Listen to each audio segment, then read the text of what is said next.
Kia ora Collective, and welcome to the channel Tarot by Amber's Sun, ko Amber Tuku Ingoa. My name is Amber and I'm going to be doing a collective reading. I will be using tarot and I will use a oracle deck towards the end to just get some more messages. So I'm finding these collective readings to be quite new for me. They're really interesting, and the last two that I have done have kind of been on a similar pathway. So I'm just trying to feel my way into these collective messages, and yeah, let's see what comes up, collective. So collective message. I think that's one of the interesting things about collective readings, is that you never know what's going to come out. And yeah, I think that's pretty cool. It makes it exciting. So let's get into the reading. What have we got out first? Collective message.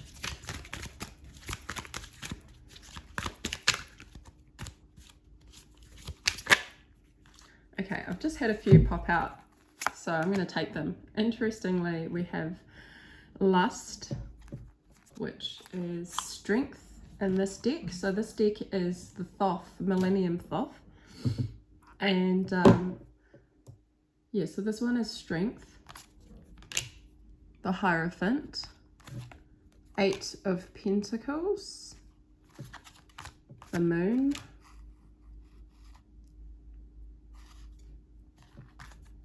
and this one is the 8 of Wands. 8 of Wands.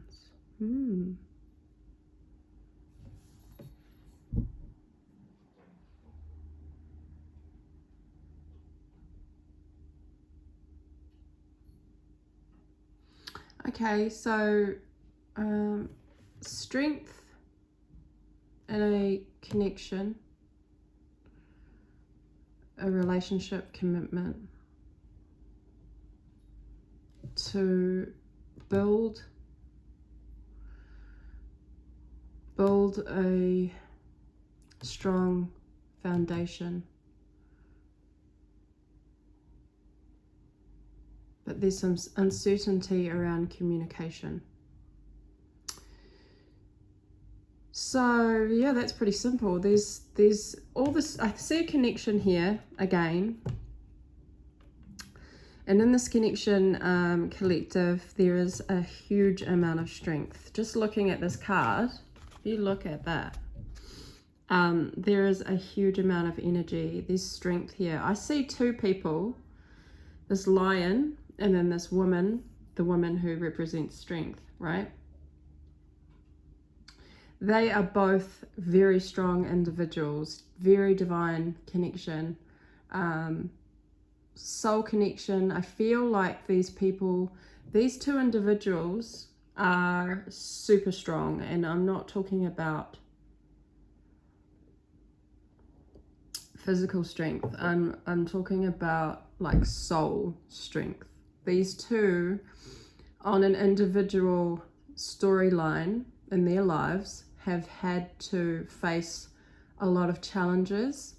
They've been through a lot of battles. I'm just picking up soul power, soul willpower. And we have a feminine and a masculine. Take it as you will. And I feel like it's interesting because this lion's tail has a scorpion sting. I think that's a scorpion, is it? Or is that a serpent?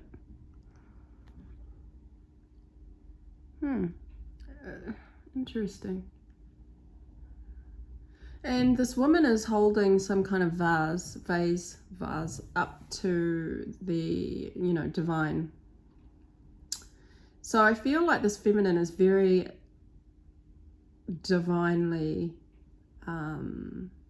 she's learned to put her trust into the divine. but in a very gentle way. Now I feel like this person here, her battles have been she's very graceful, and she's holding this rose, and you know, every rose has a thorn, right? So although she's very strong and has been through a lot of challenges that have taught her to be resilient by trusting in the universe and divine and spirit, she's learnt that she actually, the rose is very feminine. It's very, if you think about a rose, it's soft, right? Its petals are soft. It has this, a rose kind of wouldn't hurt you. It has this beautiful scent. It gives off fragrance. It gives off beauty if you look at it. But if you pick it, you're going to get hurt by these thorns, because every rose has a thorn. And so for some reason that's significant here. So perhaps this person in this storyline collective, this could be you, this could be the other person, they're not someone to be messed with, okay? Although they look very vulnerable, they may have so much vulnerability, there's strength. This person has learnt that strength comes from vulnerability. And yeah, and if you try to mess with them, they're going to hurt. You're going to get pricked by a thorn. I don't know why. But yeah, and then we have these chains, these invisible, they're not invisible, they're just very lightly, almost like an adornment on this lion. And she's sitting on this lion's back, and this lion is the, shall we say, the masculine energy aspect. And this look on his face is like, yeah, you're not gonna touch my person. I will eat you alive if you even come close. So I feel like this is a protective energy. And these two are both strong in their own rights. And I think it's a really beautiful connection. Something about that tail, it does look like a serpent. So maybe something is significant about that. But they make a really good team, because they just know, like the telepathy and this connection, the knowing, it's like they don't even have to speak. They understand each other very well. And I feel like this lion is very protective of this female, who in her own rights has just as much strength as this lion. And I feel like the lion is protecting her because of her divinity, right? This is divine feminine. Her divinity, he understands that her connection to her divine being is true. It's something to be protected.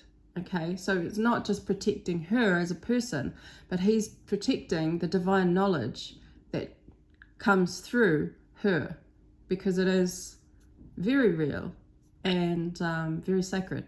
So I know we're on one card, but I just channeled that beautiful like connection between these two very strong individuals. Now, then we have the Hierophant. Hierophant it's a commitment, right? It's an institution. The Hierophant is symbolizing spiritual knowledge, divine connection.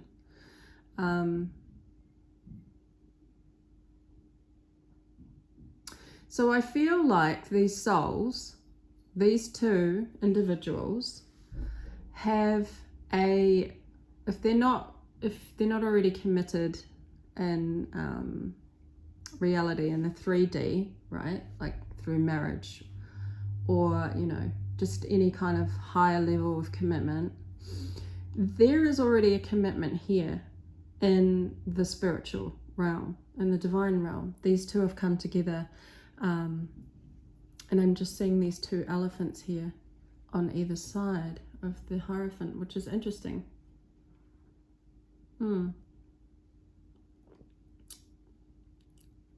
So whether or not these two know it, I feel like there's this commitment, this on a soul level, spiritual level, they could be, it's very divine, but it's being acknowledged anyway. I feel like it's being acknowledged.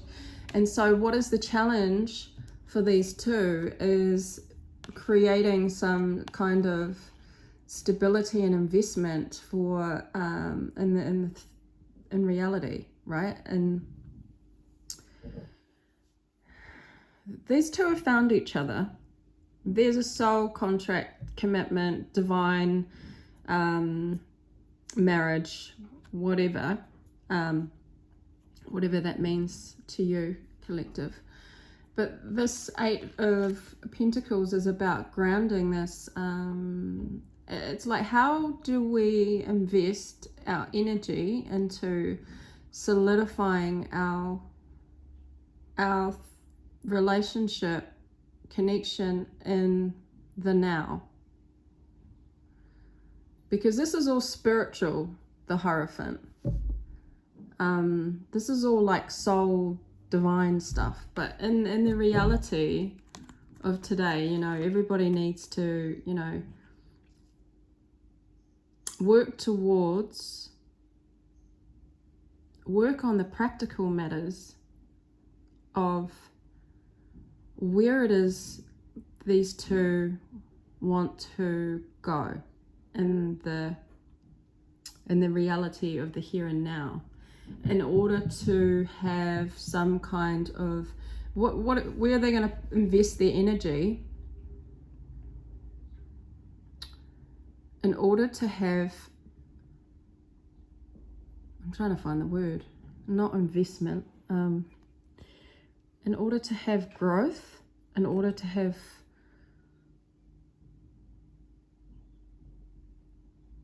stability, but growth. To invest themselves into this connection on a day-to-day basis.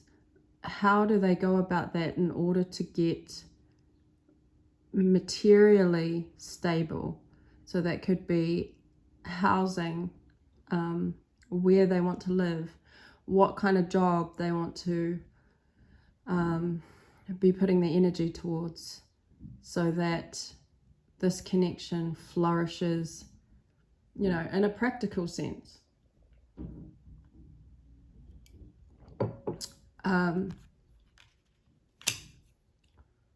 Yeah, it's like bringing it back down to earth and grounding it. So this has created this scenario within this connection between these two strong-willed individuals. And I feel like, yeah, this kind of like high level of commitment is ordained, and it's about now trying to put the practicalities of this connection so that forward, so that they invest their energies into creating, you know, practical success and fulfillment. So this has led to a little bit of uncertainty coming in to these two strong-willed individuals, who I feel like with this card, the Moon card here, they both deal with their own darkness, their own shadow side very, very well. I'm just seeing the two pillars.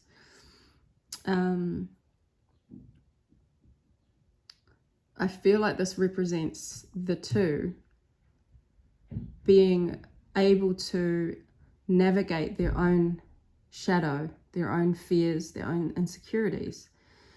And so what happens when two individuals who have, you know, done all of this work on themselves throughout their life, and which has made them the strong individuals that they are, what happens when those two, excuse me, that's my dog barking at the neighbors. What happens when these two individuals who are so used to dealing with their own shadow work, with their own fears, with their own insecurities, their own darkness, and when I say that, they're very like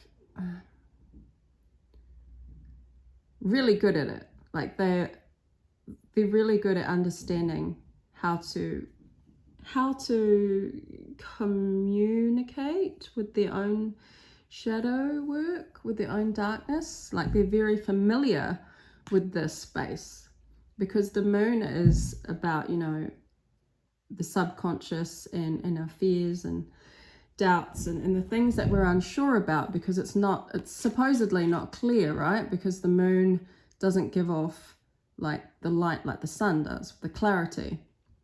But these two individuals, I feel like they're very familiar with this landscape, and they're not afraid, because they have delved very deeply into their own darkness.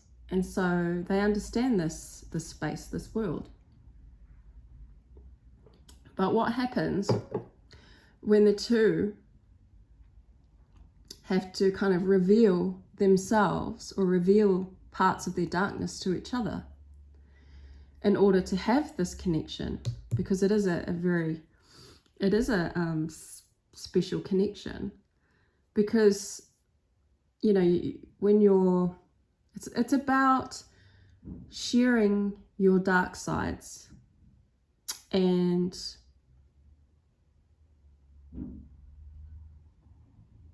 within that space, you know, those doubts and worries will come up in order to be illuminated by this beautiful scarab beetle giving off this beautiful light. And it's almost like these two are in a new world where they thought that they were alone, but then their counterpart comes in and they're kind of looking at each other like, oh, you know, you're here too, or you've found me here in this place, in my darkness, and I'm not afraid. I'm not afraid of you. I'm not afraid of your fears. I'm not afraid of your insecurities, of your battles, because I've had my own battles too, and I also live here, but I'm allowing you into my space. And so what these two are doing is working through sharing, or it's not even really sharing, it's more of a revealing themselves to each other. And in that revealing of their own darkness or fears or insecurities, that they're coming up into the light to be seen, to be healed, to be heard. And it's actually really beautiful, because they're seeing that, you know, I feel like they both kind of thought, well, my darkness is too kind of like repulsive for anyone else to be in this space. I don't want anybody else to be here with me, because I'm afraid that somebody else is not going to understand my darkness, or understand my fears, understand my insecurities, and why I have these. And so what they're finding is that if they want the other person to be there with them, present in this connection, they have to just allow for themselves their dark side to be revealed. And then in that revelation, a light is this beautiful light. I'm really feeling this light, this moonlight is just providing like this healing light and this acknowledgement, even more acknowledgement,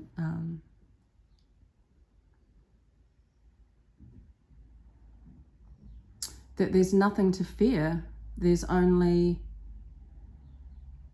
learning and understanding to be revealed. Does that make sense? No. There's only understanding, the revelation of understanding that, you know, your darkness is accepted, is seen, and is understood, and there's nothing to fear. Because a lot of the times the moon card talks about fears, you know, but I feel like these two individuals are understanding that there is nothing to fear within their individual fears becoming, I don't know. I'm going to move on to the next card. Getting way too deep into that one. And then we have, which I just think is so beautiful. It's such a soul light. Yeah. And then we have the Eight of Wands, which is all about communication and fast-paced messaging, and like all this communication is happening. It's like this, it's kind of like a, looks like a, kind of gives me like an explosion, you know, when atoms hit and they kind of go boof and create this,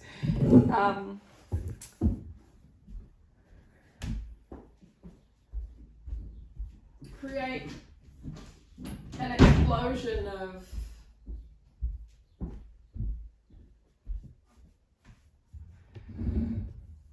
communication, like a spark has been lit or something, and it's just like it's impossible to not change, you know, like, what am I trying to say, like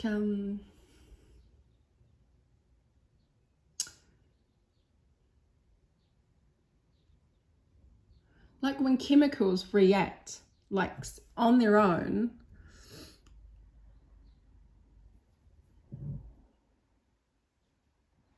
when they come together, when there's a chemical reaction, right? When elements come together, well, these two have come together. And with the Moon card and that kind of seeing each other in the dark, accepting each other's darkness, realizing that they're not alone and that it's okay to have someone else in their space, it's kind of created this chemical reaction where this explosion where nothing is the same. Like everything's changed. Everything changes in their world, because those elements, once this is revealed to them,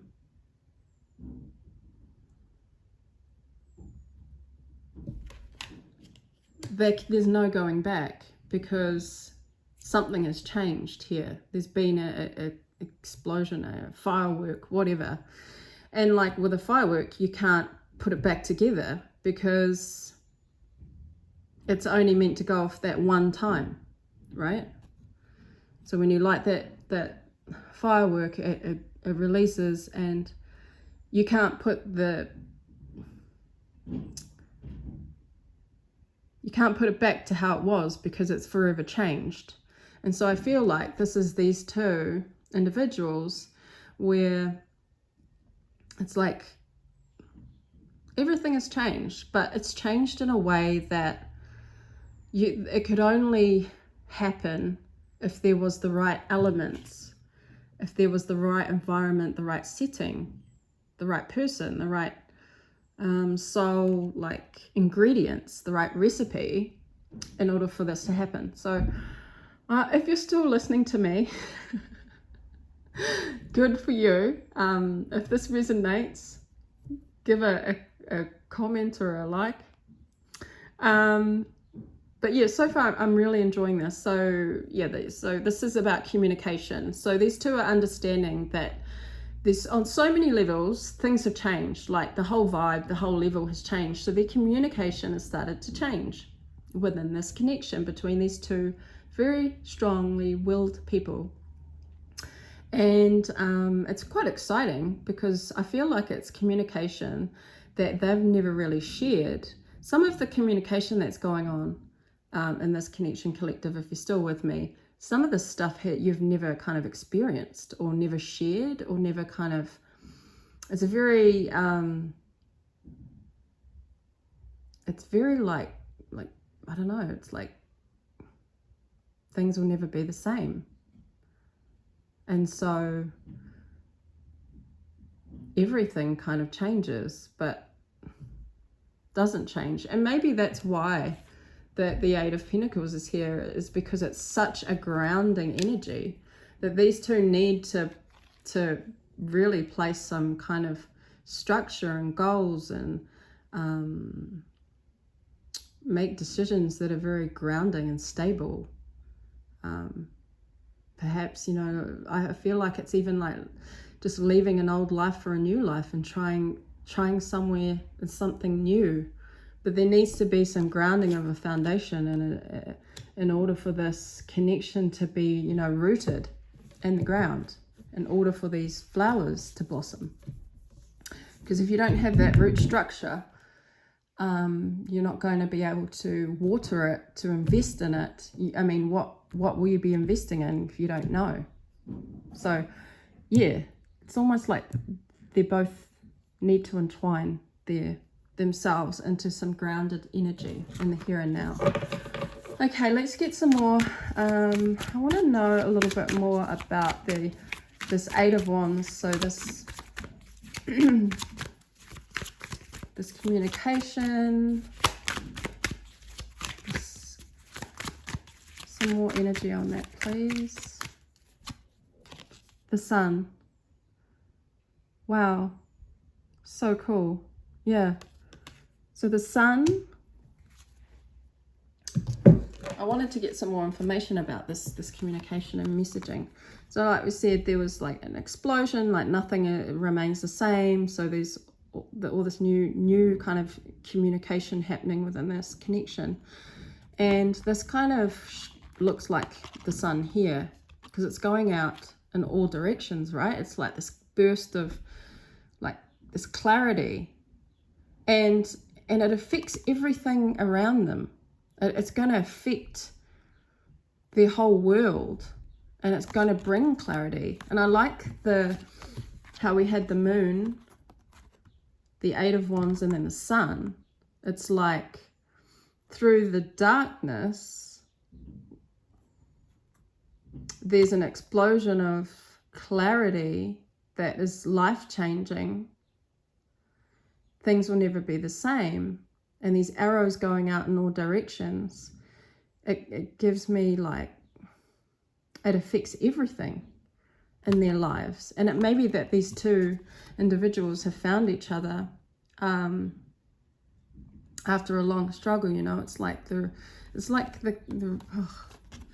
reunion of like soulmates or past lovers or something from past life. But they recognize each other, and now that they've come together, everything in the world's going to change, and everything's being illuminated. And it's like the light, the Sun is coming out and giving clarity. And these two little cherubs here, you know, they're all like enjoying the rays of the Sun, and it just affects everything, because we've got all the zodiac signs around the Sun. So yeah, it's life-giving. So it's really powerful that these two have come together, and through the darkness, you know, they've found strength, divine strength and love. So that Sun is beautiful because it's clarity, you know, it's warmth, it affects everything in their world.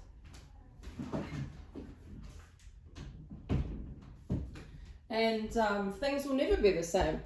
And because you have that beautiful polarity of Moon and Sun, it just covers all bases. So I did say I was going to pull a oracle card. So, oh gosh, I'm not going to take those. We've got the Native Heart Healing Oracle card. So I'm just going to take a card from here to finish off the reading, and then I'll probably read the message from the book. I'll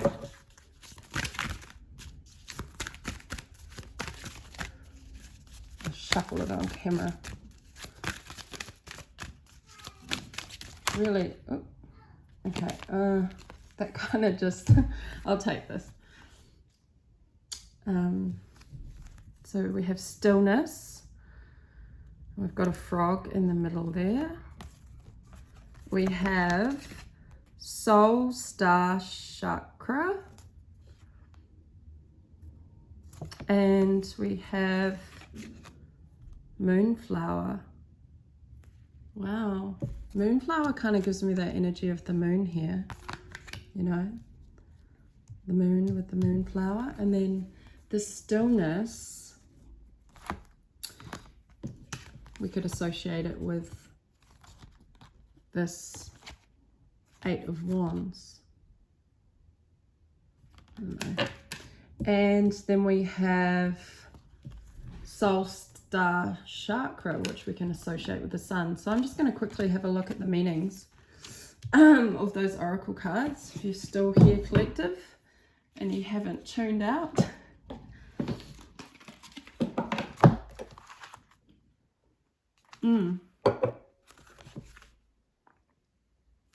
Let's go with stillness.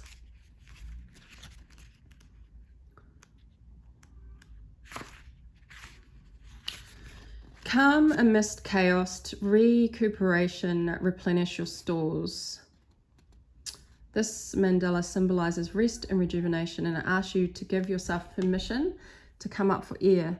At any given moment, you can access the calm, quiet, and the sweetness that lies within you.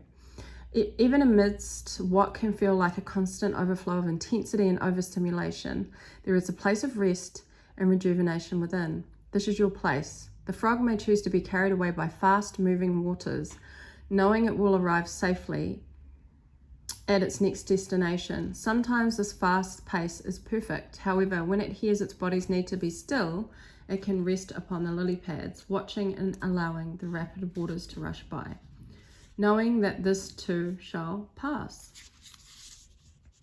So I think that this is related to the communication. So because Eight of Wands is such fast-paced communication, you know, all this communication coming in and going out. Within that, this communication, I think, is just to remember, collective, that there is stillness there. Like throughout all the ups and downs that communication can kind of give us,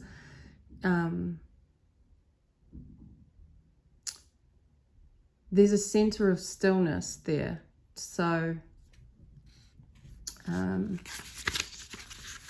just stay mindful, because this is a lot going on in this connection, I feel. And you know, there can be so much miscommunication. That's what it is.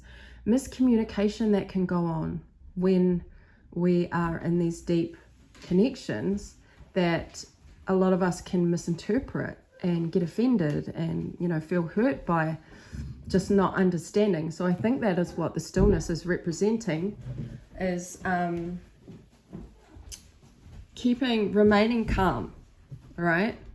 Really centering yourself so that you can see where your other person is coming from, and that we don't mix our signals or our communication, because it's such a fast energy, you know, that I'm picking up here. It can be quite hard. And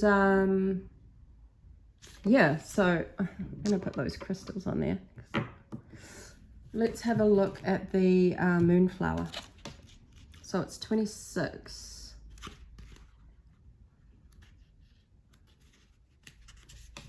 Excelling under pressure, stepping out of the darkness, an unexpected awakening. Yeah, this is the awakening of this is an awakening for these two, because just even realizing that the other person is there with them in the darkness, that's just a revelation itself.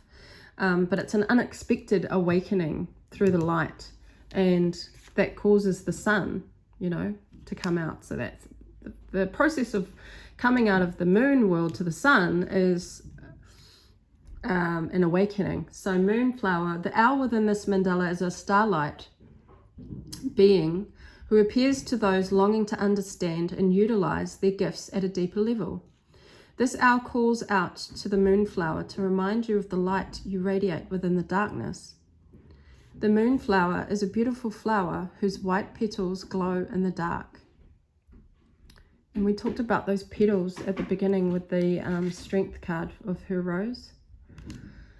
It can only be seen in full bloom at night and represents those that shine brightest in darkness. This mandala comes as a reminder that you are a beacon of light amongst the darkness, a darkness that is only seeking to be loved. This is these two. I'm getting chills, I'm getting emotional. This mandala also speaks of the transition you are currently experiencing. You will soon come to understand and receive insight as to the divine majesty that lies within this change. You are opening to a deeper level of yourself. From its depths, the night sky is anchoring within you, and you will feel this connection deep within your being. As your worldly foundations integrate with this energy,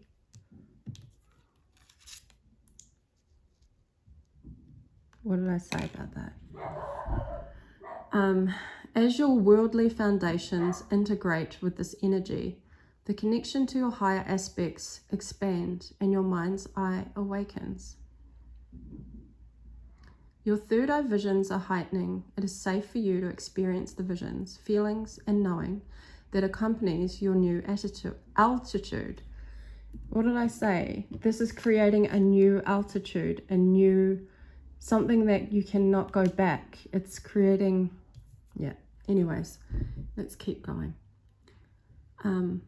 It is safe for you to experience the visions, feelings, and knowing that accompanies your new altitude. The world is in a great time whereby the mind's eye is framing a new perspective on creation, blending and uniting higher sight with the window of one's heart. Blending and as you begin to live through your new vision, you will create a world that you have only dreamt of thus far. Rejoice in your new outlook, trust in the guidance you are receiving, and allow the beauty of the night to be a guiding light within you. Sun, the moon, and the sun. I am just blown away. This is so beautiful. And with that collective, I'm going to leave the reading there because I think this is my longest collective reading I've done, but I can see why now. So I hope this resonated for someone. It resonated for me, and I am going to leave that there, and I'll see you again at my next reading. Ka kite anō.